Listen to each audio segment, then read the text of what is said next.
संपर्क को लेकर, और साथ ही ये रिपोर्ट्स भी आ रही हैं कि भारत ने ईरान की चाबहार परियोजना से एग्जिट कर लिया है, उसके बारे में क्या वस्तुस्थिति है, थोड़ा स्पष्ट कीजिएगा।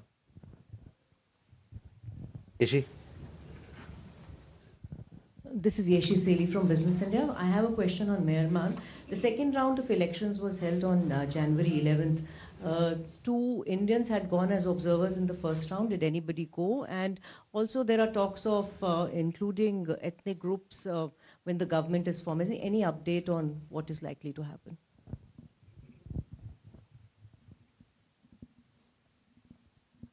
Ayushi? So this is Ayush Agarwal from ANI. One question on Chabahar. Did the recent telephonic talks between EM Jaishankar and Iranian Foreign Minister feature Chabahar? And second, China has once again reaffirmed its claim over the Shaksgam Valley. What is your comment on that? And since the Chinese delegation was here this week and met our Foreign Secretary, did India formally raised our objections on such claims? A friend there, yes. This is Keita of GG Press, Japanese news agency. My question is regarding India-Japan strategic dialogue today. I had the main issue of the dialogue were AI and economic security cooperation. Did they discuss anything about defense cooperation? Thank you.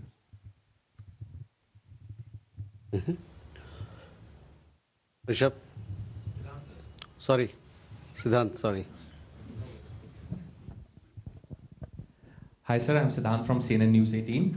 So my question is, there are reports that Ministry of External Affairs has raised objections to a Salman Khan film depicting the clash between Indian and Chinese troops in the Galwan Valley in 2020. Any comments from your side? Thank you.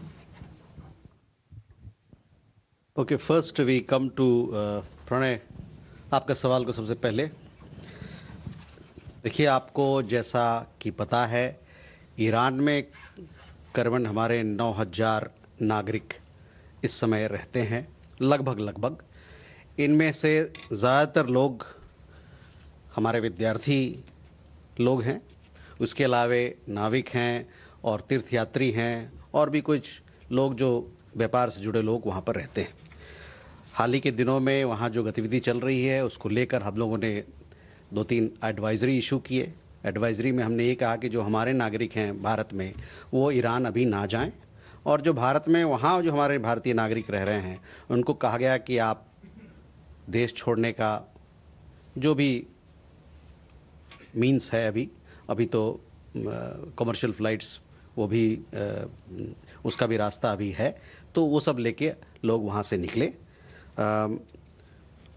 उसके अलावे वहाँ पर जो गतिविधि है उस पर हम लोग नज़र बनाए हुए हैं, और जहाँ तक हमारे लोगों का सवाल है उनके हित में जो भी कुछ होगा उसकी अगर ज़रूरत पड़ेगी तो हम लोग उस करने के लिए प्रतिबद्ध हैं।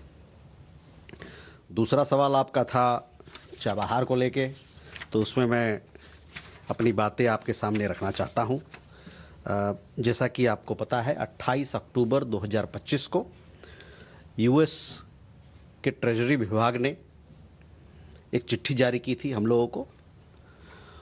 उस चिट्ठी में उसमें अनकंडीशनल सैंक्शंस वेवर की बारे में जानकारी थी, और ये जो अनकंडीशनल वेवर है, जो सैंक्शन वेवर हमको मिला है, आपको पता है जैसे कि वो 26 अप्रैल 2026 तक वैध है। हम इस व्यवस्था पर काम करने के लिए यूएस पक्ष के साथ बातचीत कर रहे हैं। Now yes, before you wanted to come in, I actually knew that there was a need for this. We have around 9,000 Indian nationals in Iran. They are mostly students, people connected with business, some professionals as well, pilgrims and seafarers. Given the situation there, we have issued a few advisories asking Indian nationals to avoid all travel to Iran, and Indian nationals who are already resident in Iran to leave Iran by available means, including commercial flights. We continue to closely watch the unfolding situation there and will take all necessary steps for the welfare of our people. On the question of Chabahar, on 28th October 2025, as you are aware, the US Department of Treasury had issued a letter outlining the guidance on the conditional sanctions waiver, which is valid till 26th April 2026. We remain engaged with the US side in working out this arrangement. Ishi, your questions regarding elections. On elections in Myanmar, we have said what our position is. We want that there be inclusive and fair elections in which all stakeholders participate. We understand, as you rightly said, and we've seen reports that 2 rounds of elections have been held. Further rounds will be held subsequently. We do have people who've traveled from India, but these are individuals who've gone there in their private capacity. Ayushi, on your first question was regarding External Affairs Minister's conversation. We did have, External Affairs Minister did have a conversation with the Iranian Foreign Minister. The Iranian Foreign Minister shared with him the developments that have happened in the recent past. On Shaksgam issue, we have already clarified what our position is, so I will refer you to our comments that we made in the last press briefing. On the visit of the International Department of CCP, their Vice Minister, the Vice Minister had a meeting with our Foreign Secretary. We have given details of the discussions that were held. Please refer to our press release in that regard. For our friend Keita, the Foreign Minister of Japan, as you know, that he's visiting India from 15th to 17th of this month. This morning he had a call on a Prime Minister, and thereafter he, along with the External Affairs Minister, participated in the 18th India-Japan Strategic Dialogue. As part of the discussions, both leaders, they reviewed the multifaceted relationship that we have with your country, and in that regard they discussed supply chain resilience in critical sectors, investment, trade, technology, innovation, defense, people-to-people exchanges, and also our cultural ties. Both leaders underlined the importance of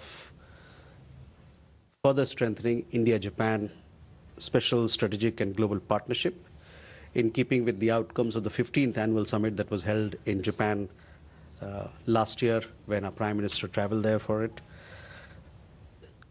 You referred to artificial intelligence. This initiative was announced by the 2 Prime Ministers, and today the ministers launched the AI dialogue, so as to give a coherent push to bilateral cooperation between the 2 countries in this particular sector. On economic security, as you would have seen in the opening remarks of our External Affairs Minister, this is an important issue of engagement between the 2 countries, not just for our economies, but for the economies of the world at large. Both sides also decided to convene the Joint Working Group on Critical Minerals under the Economic Security Initiative to advance our collaboration in the fields of rare earths and critical minerals. The 2 ministers also look forward to celebrating 2027, that is next year, as when we complete 75 years of our relationship with Japan. So we look forward to. There was also some conversation around cricket, as you would have seen. He presented a jersey of the Japanese cricket team, the Foreign Minister. So overall, a very good visit, and the visit still continues. So please, we'll update you with more details with the visit of our Japanese Foreign Minister. Siddharth, on your question, we understand that a film of this nature is being planned. Issues regarding filmmaking in India, as you are well aware, are looked after by relevant authorities. And as far as we are concerned, MEA has no role in this or in such ventures. We go ahead. Manish. Just building upon the question with Geeta, the discussion over some sort of maritime security equipment, military equipment has been under discussion with Japan for a long time, especially the unicorn. They have also been reported. The issue of also export from Japan is being discussed. Are those things being materialized at this meeting today? Any progress on that? Thank you. Neeraj. Sir नमस्कार, मैं नीरज दुबे प्रवास साक्षी से. Sir America में भारतीय राजदूत ने US law makers के साथ एक मीटिंग की है और हाल के दिनों में ये दूसरी ऐसी मीटिंग है. इसके बारे में क्या अपडेट है सर? क्या ट्रेड डील पर कुछ था? Smita. Hi, going back to the question about the report today on exiting Chabahar port, could you just clarify whether the sanctions waiver which was granted was on the condition that it would lead eventually to the winding down of operations, because that's what the report seems to say, and B, in terms of the additional 25% tariff that now President Trump has imposed for any kind of business with Iran, if you could throw light on exactly what is the trade that India has with Iran currently, and does it impact pharmaceuticals also? Okay. Siddhant. So Siddhant from WION. The External Affairs Minister and Marco Rubio held conversation. How much was their focus on the trade component? And there are information that there could be a meeting next month. Are we looking at EM's visit in US or Marco Rubio's visit in Delhi? Aditya.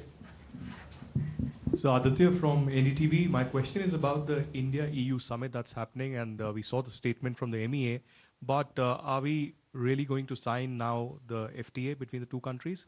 And also on the Afghan CDA that has joined in, he met the JSPI and there was a statement from the Afghan embassy. What is the working relation going to be forward, and anything on the logistics and the trade between the two countries?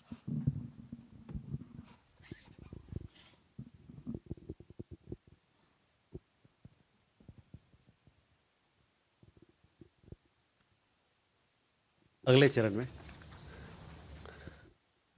Manish, on defense cooperation with Japan, this is an important element of our collaboration, and this was a matter that was discussed between the two leaders, External Affairs Minister and Foreign Minister of Japan, and we look forward to further strengthen our ties. You asked about several of these projects. There are several projects which are under consideration, and we want to further strengthen our ties, taking into account all the projects that you mentioned.